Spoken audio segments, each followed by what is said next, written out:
It wasn't because their security was breached. It was an alarm that put them on the spotlight. So two things will happen.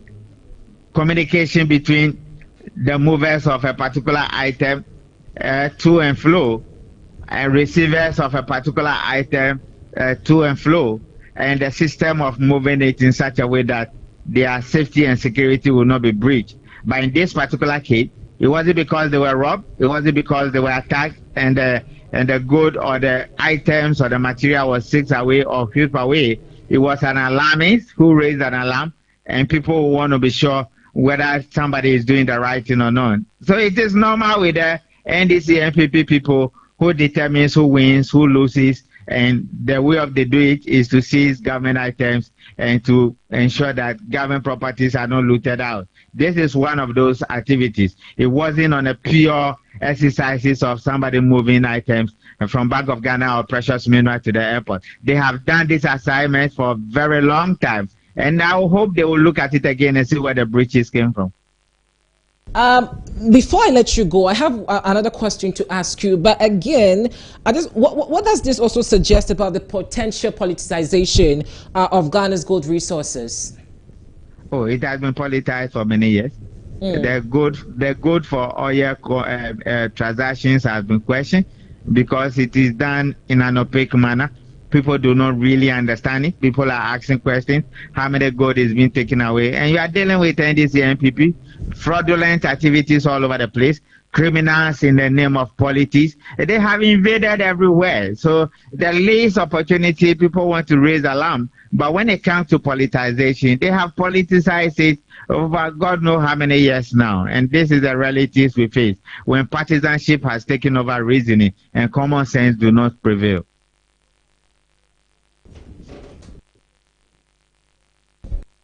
Hello, Mr. Commodore. Hello. Yes, so maybe finally, before I let you go, the security system also, I mean, just as I was saying, the politicians have gotten involved over here, but the overzealousness of this whole contention at the other side over there is causing a lot of, I should say, conversation. In this case, how do we resolve such situations from occurring again? Law enforcement. Papa police will have to ensure that those who spread disinformation and misinformation are punished. Because misinformation and disinformation have destabilized many nations and have created insecurity for many nations across the globe. Not just nations, but communities and businesses. And it has destroyed many brands and many businesses and individuals. Papa police or the law enforcement agencies will have to be a little bit strict.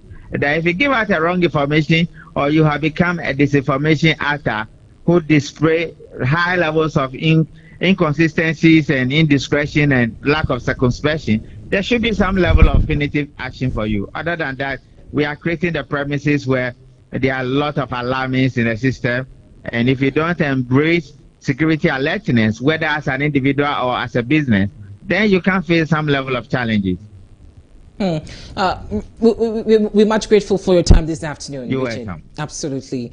We have been engaging Richard Commodore on the back of this incident. We also tried to engage some of the national organizers of the NDC on this conversation, but unfortunately they are not responding to our calls. But we hope that in subsequent bulletin we should be able to get them to also have explanations on what ensued over there. But away from that, let's still do more news here on ABC Midday. You're still watching ABC Midday. I am Eric Trinibuamelo. Do well to let us know what you think about it on our YouTube platform, because we're streaming live over there. The Electoral Commission has assured that alternative methods are available to verify the results of the Blekuman North constituency parliamentary election, despite the distraction of the ballot papers in a fire. Now, the fire, which occurred at the Koshiman cluster of schools on Tuesday, December 17, 2024, destroyed electoral materials, including ballot papers and pink sheets. Speaking at an event hosted by the Ghana Center for Democratic Development, CDD, on Wednesday, December 18, 2024, Dr. Cerebral Kweko, Director for Training at the Electoral Commission, stated that despite the distraction of the electoral materials, alternative verification methods are in place to address the disputed result of the Blekuman North constituency election. He further condemned the cases of electoral violence at that has marked the December 7 polls. To be an employee, the same thing applies to elections. It is the voter who is your employer. So whatever the employer who the voter does is what should be sustained. So you cannot impose yourself on the voter. Other than that, we should abolish voting so that the strongest people will become our leaders. That is my first point. And we all know the processes. The people will cast their ballots at the polling station. At the polling station, the ballot will be counted. If you are an agent, somebody does the counting and you don't agree, you request for a recount. So when everybody agrees, copies of the results are given to every agent. So if you have it, and what surprises me is that from both MPP and NDC, the information we had was that by 11 to 12 o'clock, they have finished their collation. Is that not the case? So what is the issue now? Because if you have a collation, you know the truth. You know whether your application has been accepted or rejected. So why do we then fight over results? So when we have finished with the polling stations, we all move to the collation center. And my personal expectation is that these two parties will go to the collation center with the results in hand. So if the electoral committee says, at CDD polling station, Sibokoko had 1, Dr. Sandri had 2, they will check and see, no. And these things are being projected. So apart from the manual presentation or collation, we are doing the electronic one too. We are projecting it. So it shouldn't be any issue. Claim to be an employee. The same thing applies to election. Away from that, let's go to Parliament. In the first Deputy Speaker of Parliament, Joseph Osei-Owusu, has strongly endorsed Alexander Afenyo-Markin for the position of Minority Leader in the upcoming 9th Parliament. Speaking on the matter, the Kwai MP called on the new Patriotic Party NPP leadership to prioritize Afenyo-Markin's exceptional understanding of parliamentary procedures and his knowledge of the House's leadership dynamics. Osei-Owusu emphasized that the Ilvutu MP experience and expertise will be instrumental in fostering a unified and strategic approach to counter the anticipated overwhelming minority of the National Democratic Congress (NDC) in Parliament. From our own actions and inactions, you can tell that when Che was the minority leader and majority leader, he stood out very clearly. But it did not happen by accident. He started as a chief whip and grew up to become a leader. The longevity brings experience and clarity. So I would not support any request for a new person to be brought into the picture now. Request for a new person to be brought into the picture now. If you ask me, request for a new person to be brought into the picture now. If you ask me, let Afenyo-Markins continue. Away from that, let's do matters regarding education. And the West African Examination Council, WAEC, has bemoaned the delays in the release of the West African Senior High School Certificate Examination WASSCE results, citing financial challenges as the primary cause. Joseph Kapi, the head of public affairs at WAEC, explained that the results remain unavailable due to unresolved financial obligations owed to technicians responsible for maintaining critical equipment needed for the examination process. Quoting, "The results are not ready. We issued a statement earlier highlighting some of the challenges we are currently facing. Unfortunately, these challenges persist because we have not been able to secure the necessary funds to address them," unquote. Now, per the calendar, today is the day set for the release of the results. Now, we also do understand that the Minister for Education, Honorable Osei Educhum, is expected to appear before Parliament this afternoon following Honorable Nochu Kotoi, Ranking Member of Education Select Committee submission on the floor yesterday. And I believe we do have Mr. Kochu, Honorable Kochu, on the line. He joins us live for a conversation. Honorable, good afternoon. Yeah, good afternoon. How are you? I'm doing absolutely amazing. First of all, let me ask you, can you confirm if the Minister of Education is in the house at this point? Thank you very much. The House is yet to start sitting for the day. And my information is that he will appear before the House today. He was given 24 hours by the Speaker yesterday, and I hope that he will come with the Minister for Finance to come and clarify the situation. Again, we need some clarity. Can you, provide us more specific details on the financial challenges on what WAEC is facing? Well, the challenge is the non-release of money to WAEC to enable it to complete its work, to enable them release the results of the 2024 West African Senior School Certificate Examination, which was due to be released today, 19th of December 2024. So the issue is that their machines, which they should have used to scan the objective question papers, answers, or multiple choice scripts, have broken down. And once the machines are broken down, there's nothing they can do, and they cannot mark it manually for over 460,000 candidates.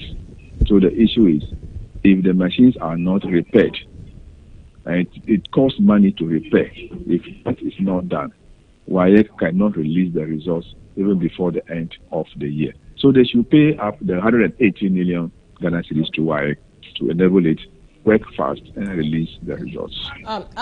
Honorable, how long have these financial obligations been outstanding, and what efforts have been made to resolve them? You see, when you talk about the conduct of examination, it is not only the examination day, it is a process. You start from the time of registration of students. Then a whole lot of things go in. Even after the examination, a lot of processes take place before the examination is finally released. And one of them is the marking stage, either manually, that is the written paper, and then you use equipment to mark the objective answer scripts. So the processes are many. Even checking, in fact, whole lot of collation of results, papers, so it takes a long time. So all that, every period requires a lot of money. And if that is not done, then the whole thing becomes stalled, because the stage they have reached now is to mark the objective scripts. And you cannot release the results without the objective marks.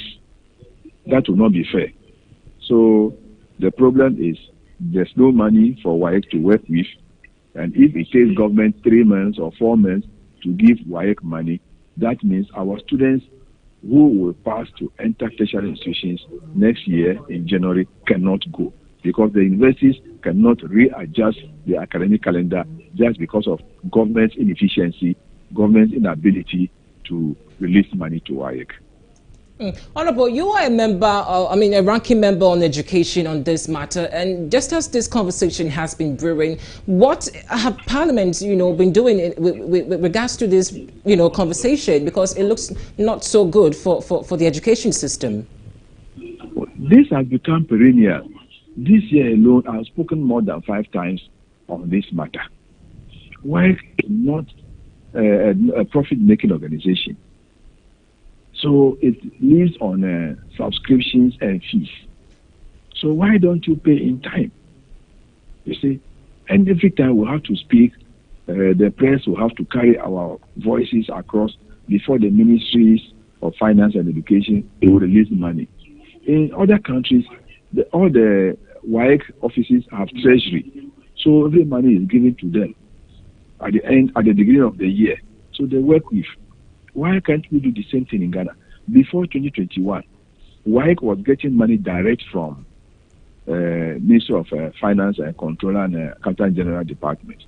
Then they have changed it that every vote should go to the Ministry of Education.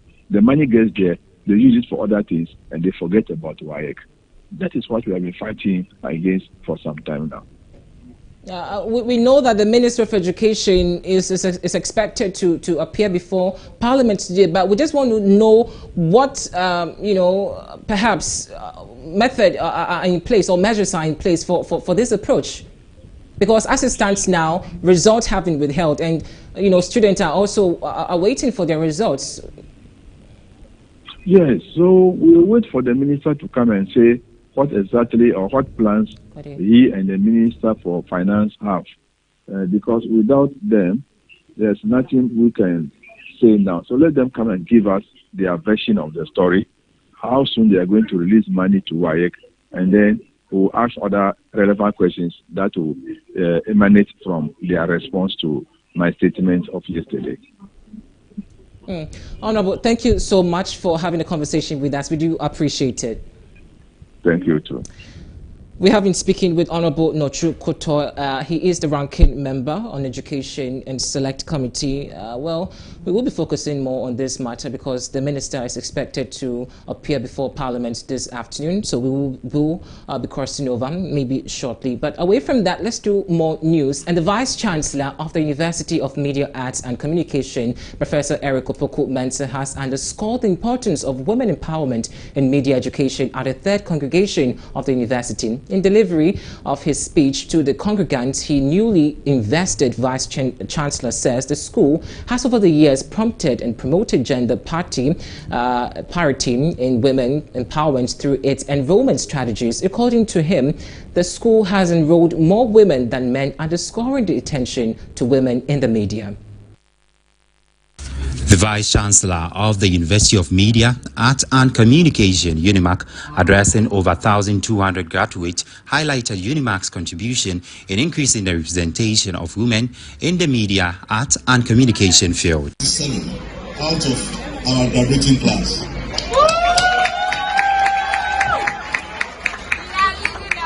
Prof. Chair, these statistics speak volumes about UNIMAC's ongoing commitment to increasing the representation of women in the media, arts and communication fields, well ahead of the passage of the Affirmative Action Bill.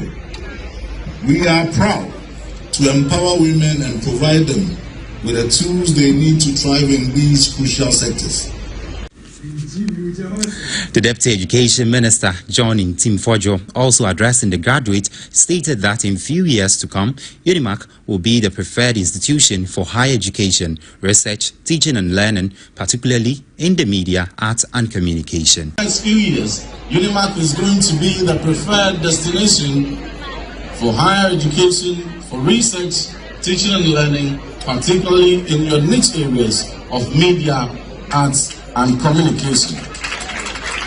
I am excited about how you have set out, and also to congratulate the newly invested Vice Chancellor for his vision and the support he's enjoying from the Chairman of Council and from management. I am particularly excited to hear about the commitment of the university in having a discourse that is going to deploy artificial intelligence in a responsible and ethical way, a framework that is going to be set out to ensure that artificial intelligence is adequately incorporated into various aspects of our curriculum. The Vice Chancellor of the University of Media, Art and Communication, UNIMAC, addressing over 1,200 graduates, highlighted UNIMAC's contribution in increasing the representation of women in the media, art and communication field. 7 out of our graduating class.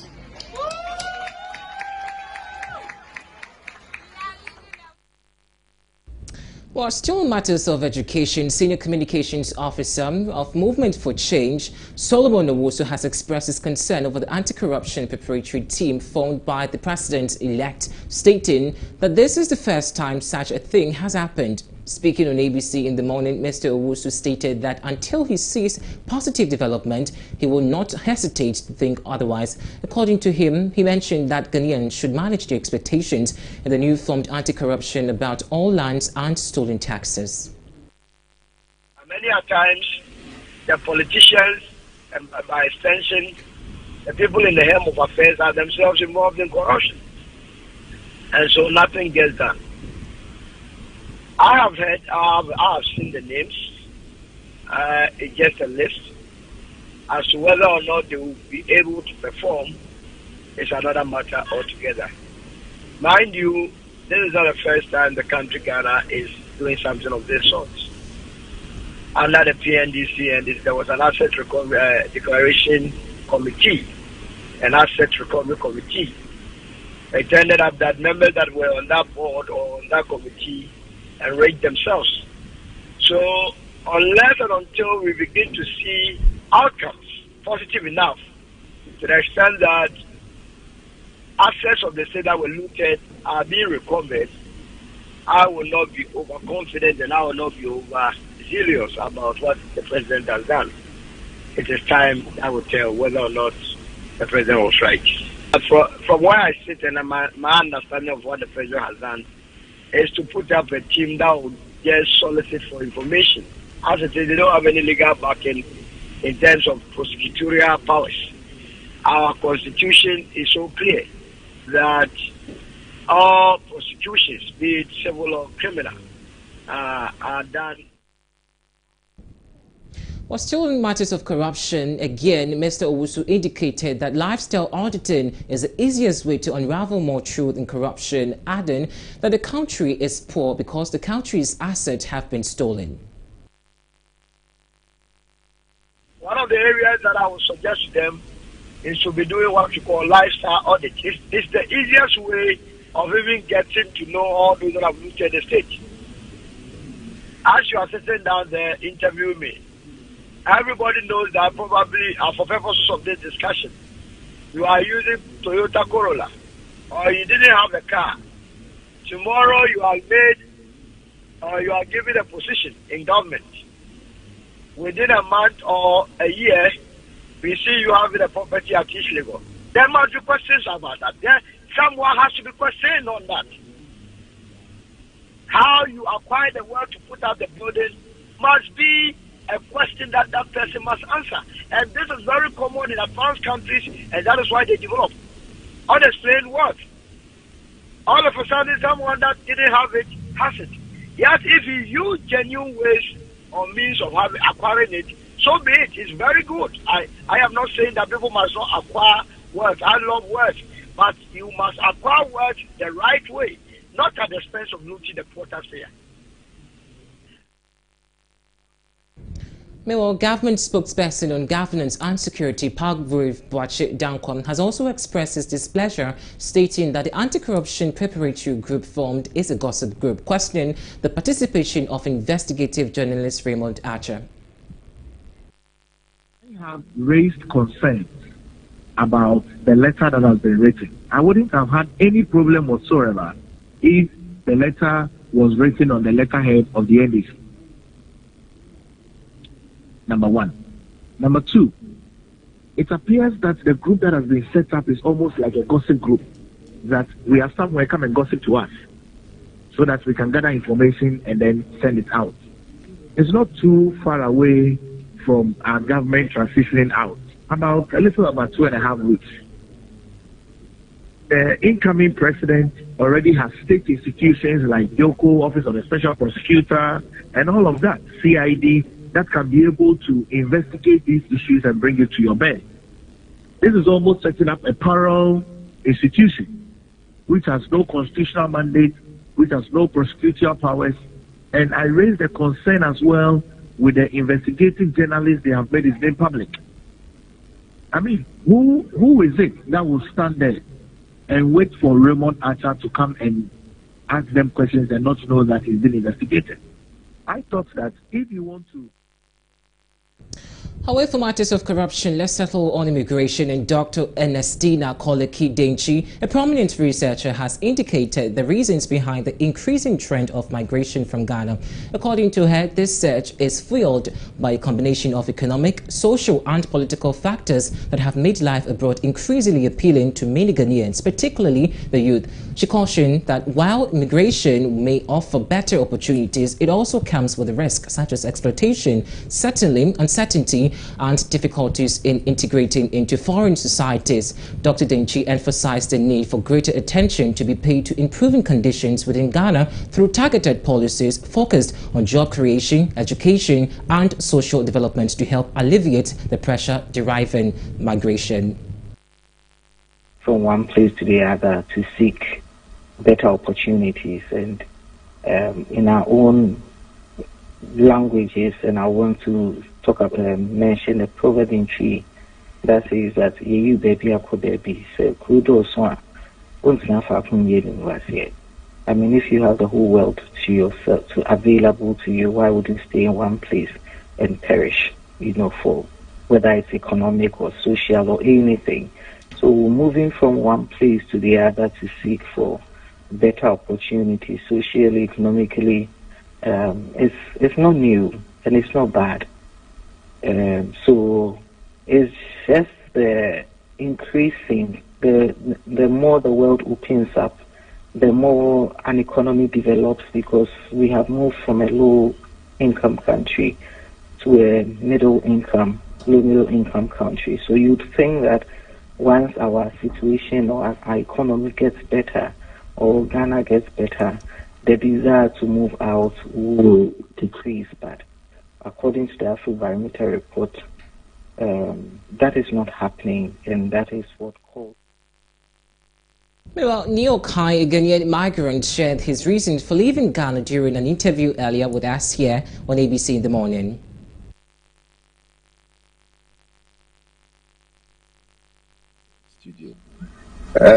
My desire to relocate, moving out from Ghana to Europe, is just because of leadership. We are living in a country whereby all hope is almost lost. You work like a horse, but you eat just like an ant. And so you have to make ends meet.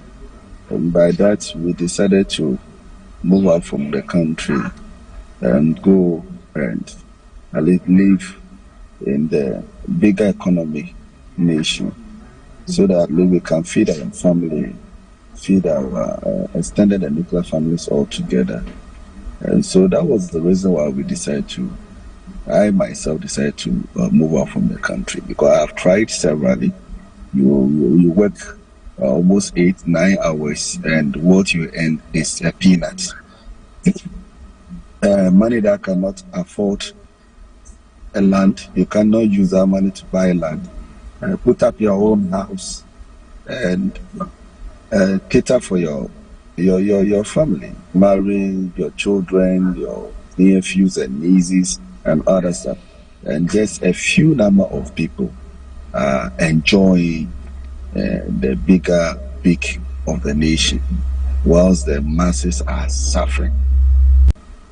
Cherished listeners.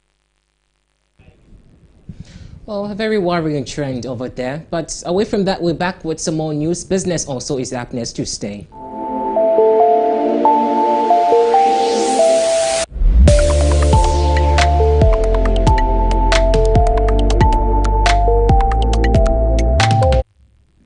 And in business, despite facing significant challenges in the 2022, Ghana's liquefied petroleum gas LPG consumption saw a modest increase of 4% in 2023. According to recent data by the Ghana Chamber of Bulk Oil Distributors' 2023 industry report, LPG consumption rose from 305,706 metric tons in 2022 to 317,456 metric tons in 2023. The surge is attributed to a rebound in economic activities in 2023 after a slowdown in 2022 when the rapid depreciation of the Ghana cedi led to negative growth in the LPG consumption. The significant 86% hike in LPG pump prices in 2022 forced many Ghanaians to explore alternative energy sources, leading to a decline in LPG demand.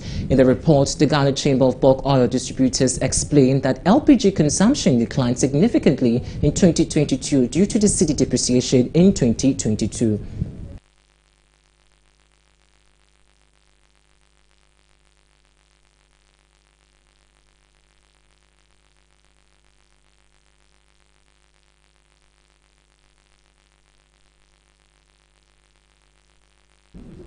And now the General Agriculture Workers Union of Ghana Gewu has urged the government to prioritize strategic investment in selected cash crops as part of effort to revitalize the country's agricultural sector. This call was made by the Secretary of Gewu, who highlighted the potential of specific crops like potatoes, tomatoes, oil or palm and rubber to significantly contribute to Ghana's economic growth if given adequate attention and resources. Speaking on ABC in the morning, Andrew Tego advised governments to channel resources into cultivating crops that are not only export-oriented but also possess the capacity to create employment and ensure food security. Imports over $200 million of tomatoes a year. And we have that when you talk about the Tono, the Via, I was there just last week. They have the capacity with the right assistance to produce the tomatoes and save ourselves importation of tomatoes. So for the Tono and the Via area, the tomato we can do, like to rightly portion every region and what it has the comparative advantage to do. So those areas you mentioned can do tomatoes. And then we also recommend Ghanaians eat a lot of rice in all our senior high schools. The free education programs all eat rice. And that's why we have the capacity to produce and stop the importation of rice. You can also, in the oil palm sector, we can also expand those ones. And then those I'll talk about crops that we can export to. I consider rubber. Rubber, we have the biggest rubber estate in Ghana. It's in the western region.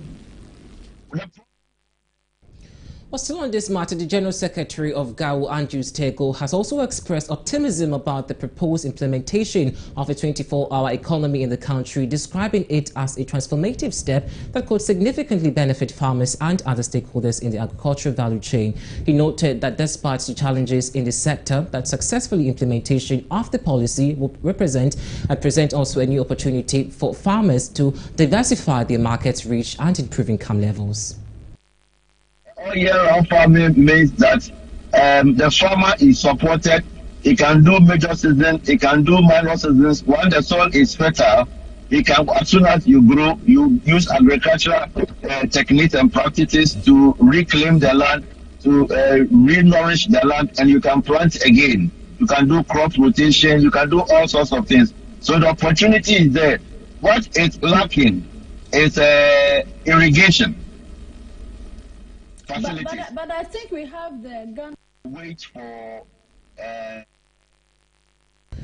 Away from business, we are back with some more stories. But before that, we have gotten some news. We want to also look at that, and it has to do with the recent incident that happened at Legon. And it says that a 16-year-old son of Bishop Elisha Salifo Mwakon, founder and general overseer of a Life Chapel International Church, has been sentenced to serve 6 months at a senior correctional center. Now, this is after he pleaded guilty to 8 of the charges against him, including 2 counts of manslaughter for the tragic road crash at East Legon that claimed the lives of 2 persons. Salifo Mwakon's sons, before his sentencing, was remanded by the family led by the juvenile court and was held at the Osu Correctional Center while he was being prosecuted for being responsible for the crash. According to police prosecutors, he was showing off the speed of the Jaguar F-Pace Sport, which belongs to his parent, when he collided with the black Aqua that was the victims were driving in. The report also indicated that Salifo Mwakon's son drove the white Jaguar with a friend to ANC Mall, where they met additional friends waiting in the SUVs. Now, the 3 vehicles formed a convoy with the accused leading its mother's car, and the Jaguar as they drove through the East Legon area. Now, during the proceedings at the family and juvenile court, the 16-year-old boy initially pleaded not guilty to all charges. The court remanded him into custody, addressing the conditions surrounding his remand and outlining specific directives for this custody and care. Now, Salifo Mwakon, his wife and mother, Mwakon, Linda Bonsu Prempe, a sales assistant, were also arrested following the incident. The Accra Circuit Court granted Salifo Mwakon and Moha Mwakon a 50,000 Ghana cedis bill each to and two sureties. Now, Linda Bonsu-Prempeh, who allegedly provided the key to the vehicle involved in the accident, was also granted bail in the same amount with two sureties without justification. The three individuals have been charged with permitting an unlicensed person to drive and all pleaded not guilty during the court appearance on Wednesday, October 16, 2024.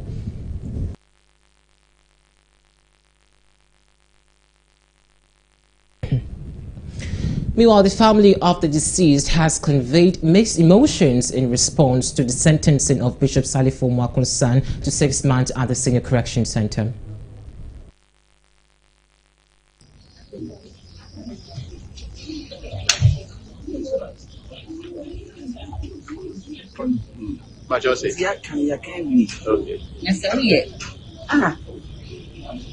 Parents. Now, back also, they have depression or medications. Only driving license for 60 years. Money can. Next of easy. Let's say when I was saying this is one one. I can't move. I can't song for driving without license. You what? I'm saying you speak around. Or driving unregistered vehicles or driving without license. Cut on one of them. What's the apple and one chichu? Yeah, sure, sir. I suffer me. No way, I suffer.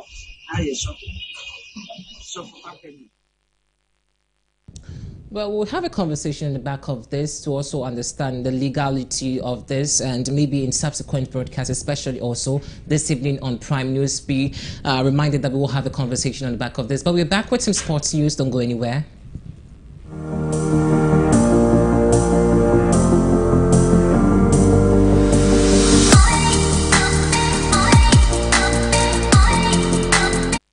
And in sports, Ghana's Black Stars will close the year's ranked 77 globally and 14th in African in all latest FIFA World Ranking, securing 1,320.52 points on the coefficient table. Now, the senior national team slipped 4 places from 73rd in October following a disappointing 2025 AFCON qualification campaign, which saw them miss out on the tournament for the first time in 20 years. But despite the decline, Ghana remains ahead of Zambia and Gabon in Africa, but trails nations like Cape Verde and Burkina Faso. Under coach Otu Adam, the Black Stars managed to just have 3 wins from 15 games in 2024, with only 2 coming from official matches. Their highlight and highest ranking this year was the 67th in February globally. Argentina retains the top spot, followed by France, Spain and England, with Brazil completing the top 5. And the Black Stars will also look to turn things around in 2025 when they resume their 2026 FIFA World Cup qualifiers against Chad and Madagascar in March.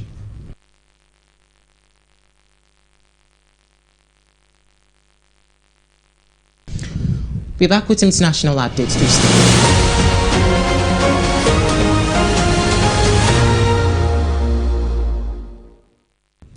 An international Guinea's former defense minister Mohamed Diani has been sentenced to 5 years in prison for corruption, illicit and enrichment, embezzlement and money laundering. The former minister, who served under ex-president Alpha Condé from 2015 to 2021, was also fined $58.8 million, and his bank account and properties in Conakry and Cancun will be seized by the state after the court ruled he could not justify their origins. Now, Diani has been in the detention since May 2022 as part of the military junta's anti-corruption campaign led by Jean Made. Now, the junta made anti-graft measures a top priority after seizing power in 2021. Critics, however, accused the junta of targeting political opponents, including former government officials and allies of ex-president Condé.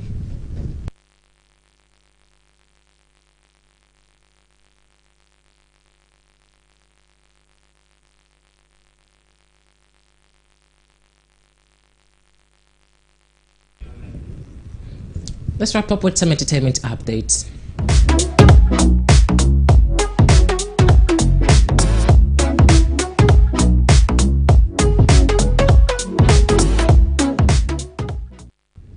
entertainment, Ghanaian rap icon Sarkodie became emotional as he showered praises on rising artist Kweku Smoke during the revival concert at Sherwood Park, Accra on December 18, 2024. Sarkodie revealed he believed in Kweku Smoke's talent from moments they met, calling him the definition of patience and hard work. Quoting, "I recorded 3 verses on his song the first day I met him, something I've never done for any artist," he said. Now, Sarkodie said with tears in his eyes. He also declared Kweku Smoke as the best rapper of 2025 while embracing him on stage. The concert featured performances from King Promise, Joy B, Fameye, Jackie, and the Saka Boys, and more, marking a memorable night for Ghana's music scene. Of patience and hard work. This one has grind from day one to today. Bro,